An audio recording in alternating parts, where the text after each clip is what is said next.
Well, hello everyone. Welcome back to The Fearless Me. My name is David W. Stock. I'm a relationship coach and a trauma healer.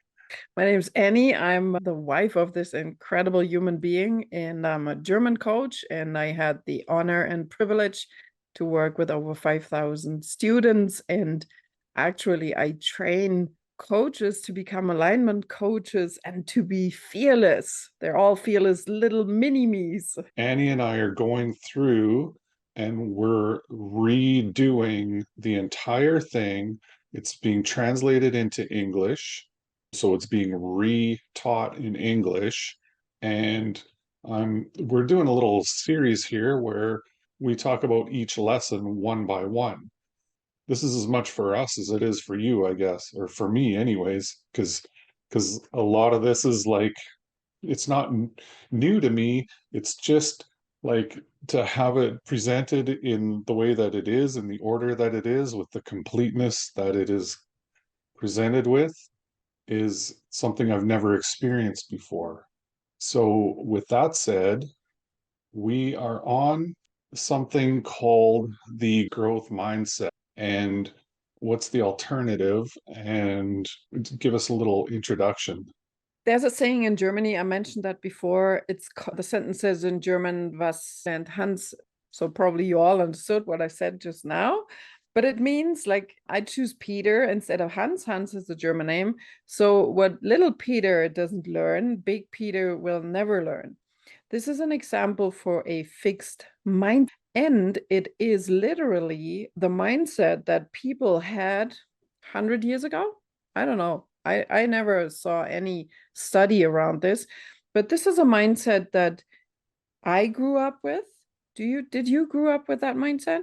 Yeah. So Totally, that's a, totally, yeah, totally. it's a mindset that like we're both at the beginning of 50, like 52. So we grow up, we're the generation that grew up with that.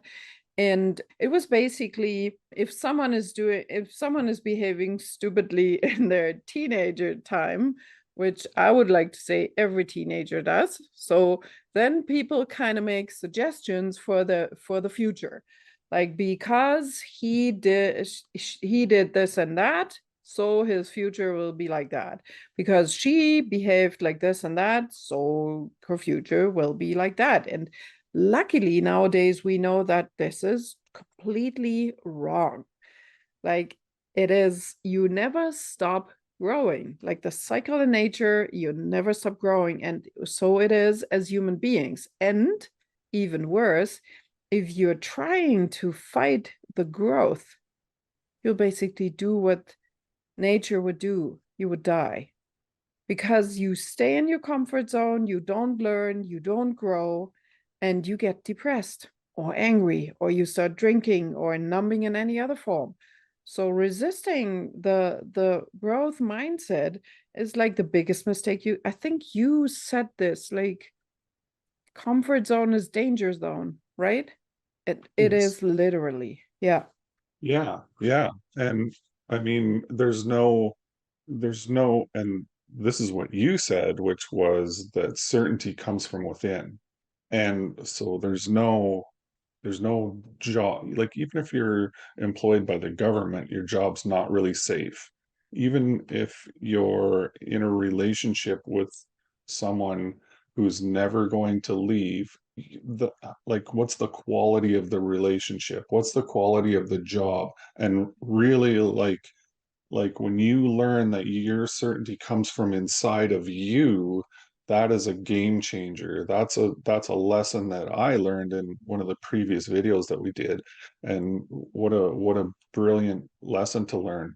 But on growth mindset versus fixed mindset, I feel like the fixed mindset is going away from society slowly, but also I'm a little bit surprised at how long it's taking. It feels like a generational thing that the generation that is coming up now is going to be the ones to eradicate it, and which is surprising to me because although I am in my early 50s, I was born in 1970, the 80s was my decade, and so in the 80s, it was a well known fact that your brain was fully developed by the time you're 21. and never changed after that. It was like a Mhm. piece of cement. And all it could do is crack and crumble until the day you Mhm. died. And, if you were born poor, you were poor. And if you were born rich, you were rich. And so that was the 80s. It's not surprising that many people my age had a fixed mindset, but I'm also of the age where I lived through watching while Bill Gates started a business in his garage and became the richest man on earth. Jeff Bezos started a business in his garage and became, you know, maybe he's the richest man on earth now. I don't know. So Zuckerberg and all these guys came from ordinary beginnings and went on to do things. And my generation observed that happening and still continued to have the fixed mindset, which is kind of strange. But that's very easy to find out because in that unit, there's a test. And why don't we take the test? Oh, you're going to test me and find out if I have A a fixer fixed mindset? or a growth mindset. Yes, yes. Wow. Okay, let's start. You just say I agree or I do not agree, and you can say I agree a bit and I do not agree a bit. So you have four options. First one, so if something is stressful, if something is hard, do you feel, do you get the feeling I'm not good enough? If something is hard for you to achieve, to reach, does that pop up? I'm not good enough? Boy, these are tough. What do you think? You know me already. You're married to me. This is so bad because I already know what the right answer is, and I can't truthfully answer the right answer. It does come up for me at times, and other times not. So I don't know if, without having a specific example, if I can totally answer that question. I'm kind of on the fence about it. How about that? Hmm. Well, okay. You're lucky. I prefer doing things that are easy. Well, who doesn't? I don't know. I like things that are hard. That gives my inner child so much fun to explore and experience. It's not, I don't know. Yeah. I like things that are tough and hard and Yeah, tricky for and sure. For sure, for sure. I just a few years ago I picked up a guitar for the first time, and it's not like it was easy. And at the same time, I was just thinking about this today, how lazy I am. So whenever I have something in front of me that has to be done, like for instance, there's a lot going on in our business right now. So there's all these videos that have to be edited and cut and all that kind of stuff. And then there's sound things that have to be edited and cut and stuff like that. And I'm like, but I'm always like, it's not that I don't want to do the work. It's that I just want to take a few minutes and be like, am I doing this in the easiest way possible? And what's the minimum viable outcome for whatever my task is here? So like if I'm creating a landing page, I'm like, well, what would be like the minimum viable landing page? What are the elements I need to be in it? Headline, video, form, and that's it? Or like what about the footer, the GDPR thing and all that stuff? And you just make a little list and then like but then you get lost in the weeds, right? Especially if you're like just a doer, you don't even start with the list. You just go, I'm going to build the best landing page ever, and I'm never going to hire anyone to do it for me, and all these things, right? Like where I'm thinking, like, what's the fastest way to get from point A to point B? So I kind of forgot what the question was. so are you convinced that you can turn every area of your life into a strength if you want to? Oh yeah, yeah. There's very few things that aren't learnable. Can't even think of anything right now that's not learnable. And what do you think of that? Like, I know I can learn everything like you just said, but I cannot change my IQ. Oh, IQ is such a tricky measurement. And I don't think I'm the right person to make too many comments on IQ because I don't actually know the mechanism behind how they like I've taken those online tests, you know what I mean? I Hmm. even took one that was allegedly derived from the actual IQ test that's used by Mensa, but So I definitely am in the camp that of course you can change your IQ if you want to. Like like all you have to do is look for examples of these things. We've seen when you see someone who's in a coma and the doctors write him off, he's going to be a vegetable for the rest of his life. And then, a year later, he's walking. Like those kind of stories exist, and all you have to do to believe in the fixed mindset is to look. So yes, you can change your IQ. Mhm. Would you give up on things if they get hard? Or would you say, I'm not giving up? Like, I don't give up. Yeah, for sure. Well, I'm not going to say I've never given up because I have.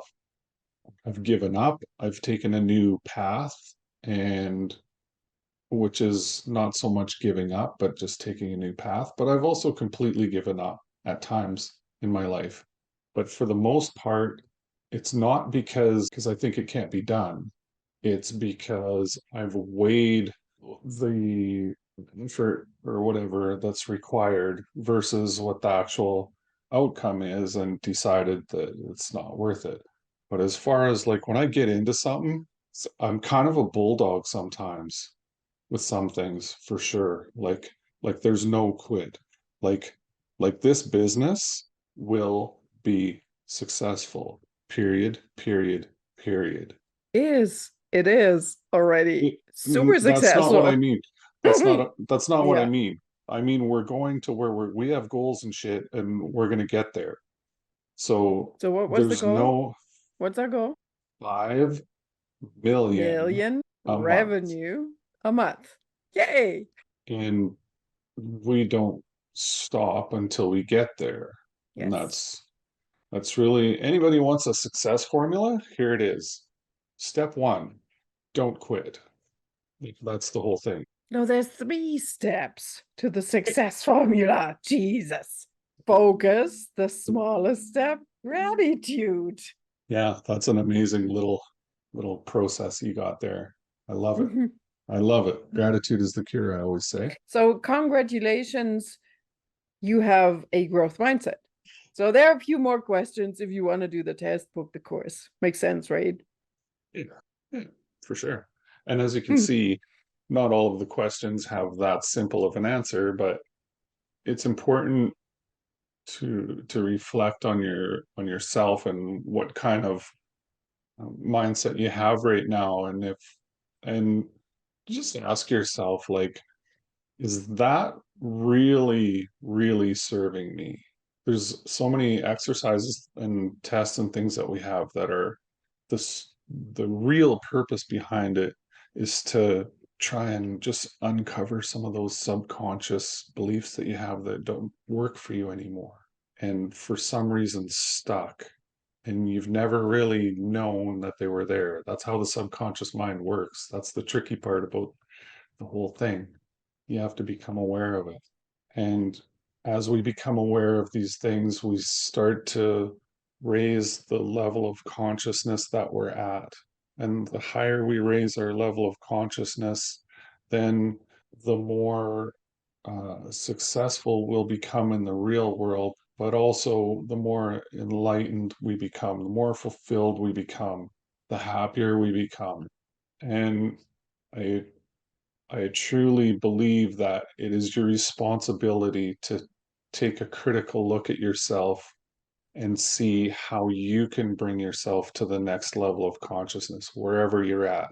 It's not that you're ahead or behind of anyone, you're just on your own journey.